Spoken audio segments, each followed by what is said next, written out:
আমরা পেয়েছি সাবেক বাংলাদেশের প্রধানমন্ত্রী শেখ হাসিনা। আপনাকে স্বাগত জানাই, আপনি আমাদেরকে সময় দিয়েছেন, এসেছেন আমাদের কাছে। আমাদের সাথে আরো থাকছেন অপরাধ ট্রাইব্যুনালের চিফ প্রসিকিউটর জনাব মোহাম্মদ তাজুল ইসলাম।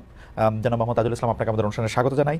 জনাব তাজুল ইসলাম, মানে ব্যাপারটা একটু উইয়ার্ড কিনা, আমি প্রশ্নটা ইলাবোরেট করলাম না। মানে ধরেন আমরা আপনাকে যে আদালতে আসলে ডিফেন্স লয়ার, সেইটাতে আপনি যখন এটার মধ্যে কেসটা কনস্ট্রাক্ট করতেছেন, বিপরীতে যেই থাক না কেন, এটা আপনি কিভাবে দেখুন? একেবারেই এই প্রশ্নটা যেখান থেকে আসছে বা যেভাবে তোলা হচ্ছে, এটা নিতান্ত অনাকাঙ্ক্ষিত। কারণ দেখুন, আমরা আইনজীবী হিসেবে আজকে প্রসিকিউশনে থাকবো, কালকে ডিফেন্সে থাকবো। আমরা প্রতিনিয়ত অনেক মামলা করি, কোনোটাতে ডিফেন্ডেন্ট সাইডে, কোনোটা রেসপন্ডেন্ট সাইডে, কোনোটা পিটিশনার সাইডে। আইনজীবীর কাজই তাই। আমরা আমাদের ক্লায়েন্টের ইন্টারেস্টকে সার্ভ করব একটা জুডিশিয়াল প্রসেসের মধ্য দিয়ে, এবং সেক্ষেত্রে আমার ক্লায়েন্ট কোর্টে যাতে ন্যায় বিচার পান, সেই যুক্তিগুলো কোর্টের কাছে তুলে ধরে কোর্টকে একটা সঠিক সিদ্ধান্তে পৌঁছার ব্যাপারে সাহায্য করাই হচ্ছে আইনজীবীর কাজ। একসময় আমি ডিফেন্সের পক্ষে কাজ করেছি, তাদের ইন্টারেস্ট আমি সার্ভ করার জন্য চেষ্টা করেছি, তারা যাতে সর্বোচ্চ ন্যায় বিচারটা পান সেই ব্যাপারে আমার সমস্ত মেধা আমি ব্যয় করেছি। এখন আমি প্রসিকিউশনের পক্ষে কাজ করছি। দেখেন, যারা কনফ্লিক্ট অফ ইন্টারেস্টের কথা বলে, সেই সময় আমি যাদের পক্ষে মামলা লড়েছি, তারা কি এই মামলার বাদী অথবা তারা কি এই মামলার আসামি? তারা যদি এই মামলার আসামি হতেন, তাহলে কনফ্লিক্ট অফ ইন্টারেস্ট হতো যে একসময় তুমি তাদের পক্ষে মামলা করেছো, এখন তাদের এগেইনস্টে করছো, সুতরাং এটা কনফ্লিক্ট অফ ইন্টারেস্ট।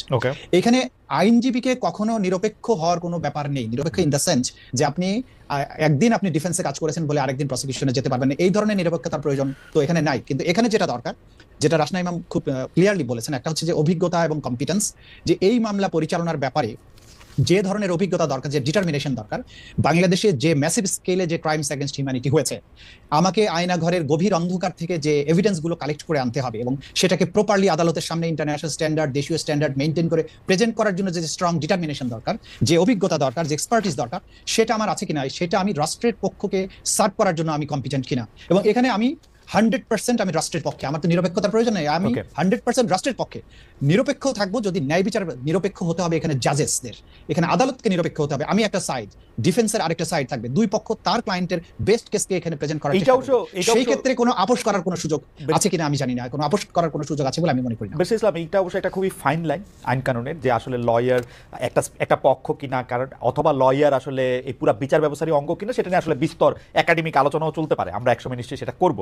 আপনি যেরকম ভাবে বলতেছেন যে আপনি একটা পক্ষ, সেটা কোর্টের মধ্যে অনেক কোর্ট আপনাকে পছন্দ নাও করতে পারেন। মানে এটা হচ্ছে যে আমার অভিজ্ঞতা আমি দেখছি, আপনি যখন বলবেন যে আমি একটা পক্ষ নিয়েছি, তার কারণ যেসব অপরাধের কথা বলা হয়েছে, একটা অপরাধও তো আমি করি নাই বা আমরা কেউ করিনি। যেমন আবু সাইদের হত্যার কথাই ধরো, আবু সাইদকে হত্যা করার কথা বলা হয়েছে। আবু সাইদের বাবা সে যখন সাক্ষী দিল, কি বলছে? সারা বিশ্ব জানে আবু সাইদ বুক পেতে গুলি নিয়ে মারা গেছে।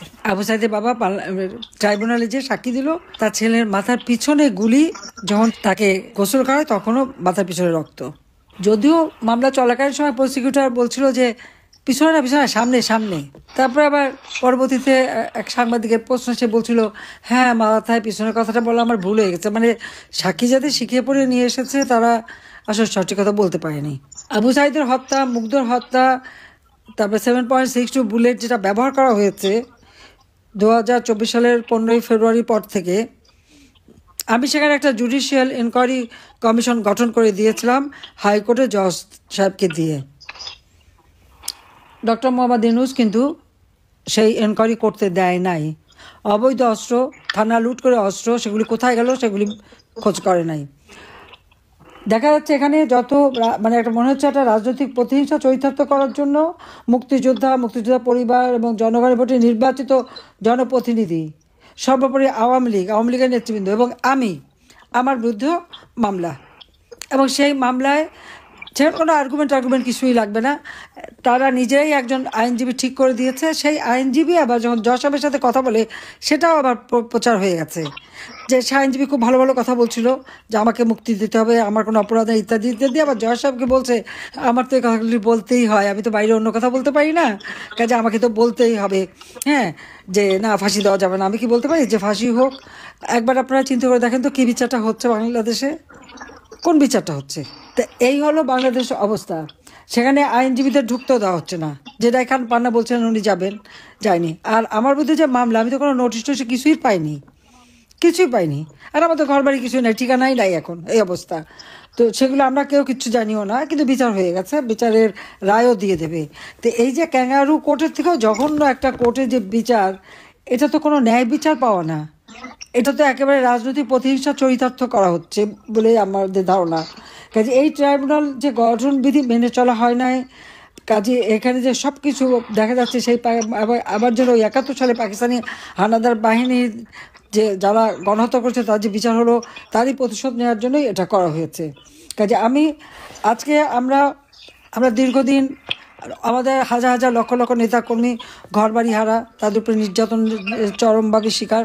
তো আমরা আজকে যে আন্দোলনের ডাক দিয়েছিলাম লকডাউন, এই লকডাউনে আমি বলবো যে আমাদের আওয়ামী লীগ এবং সহযোগী সংগঠনের নেতৃবৃন্দ, সাধারণ শ্রেণী পেশার মানুষ, প্রবাসীরা, দেশে বিদেশে সকল বন্ধুরা এবং বিভিন্ন শ্রেণী পেশার জনগোষ্ঠী প্রত্যেকে যে অকুণ্ঠ সমর্থন দিয়েছেন এবং এই যে প্রতিকূল অবস্থা, সেই মানে ইনুসের যে জঙ্গি বাহিনী, কারণ ইনুস ক্ষমতা এসে সমস্ত জঙ্গিদের ছেড়ে দিয়েছে, মুক্ত করে দিয়েছে, হত্যাকারীদের ছেড়ে দিয়েছে।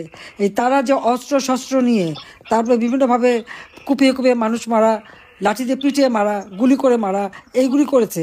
আজকে এত ভয় ভীতি, এত মামলা হামলা, তারপরেও জনগণ রাস্তায় নেমেছে এবং তারা এর প্রতিবাদ করেছে এবং এই লকডাউন প্রোগ্রামটাকে সর্বাত্মকভাবে তারা সফল করেছে বলে আমি আপনাদের কাছে, আমাদের প্রবাসী যারা তারা, বাংলাদেশের জনগণ, আমার দলের নেতাকর্মী সকলের প্রতি আমি কৃতজ্ঞতা জানাচ্ছি যে আজকে এই যে প্রতিবাদের মধ্য দিয়ে আমার মনে হয় যে ইনুস ক্ষমতা দখলের পর থেকে বাংলাদেশের মানুষ যে একটা শ্বাসরুদ্ধকর পরিবেশে ছিল, তারা যে একটা হতাশায় ভুগছিল, তারা ভেবেছিল তাদের জন্য বলার বোধহয় কেউ নাই, কিন্তু আওয়ামী লীগ জনগণের পাশে আছে, জনগণের পাশে থাকবে এবং জনগণের কল্যাণে আওয়ামী লীগ চিরদিন কাজ করে এবং সেইভাবে কাজ করে দেবো। আজকে সেই স্বস্তিটা মানুষের মাঝে ফিরে এসেছে।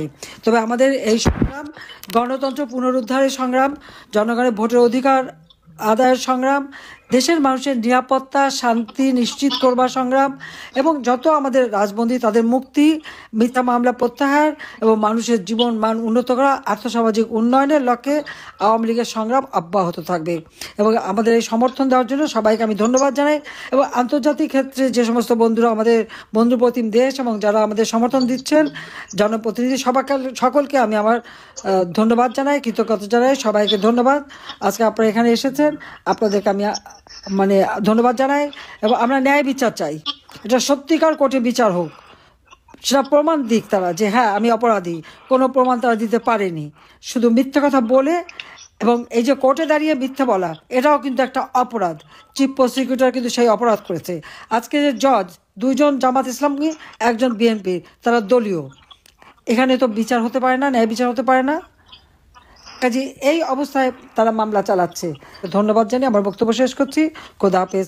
জয় বাংলা, জয় বঙ্গবন্ধু, বাংলাদেশ চিরজীবী হোক। ধন্যবাদ।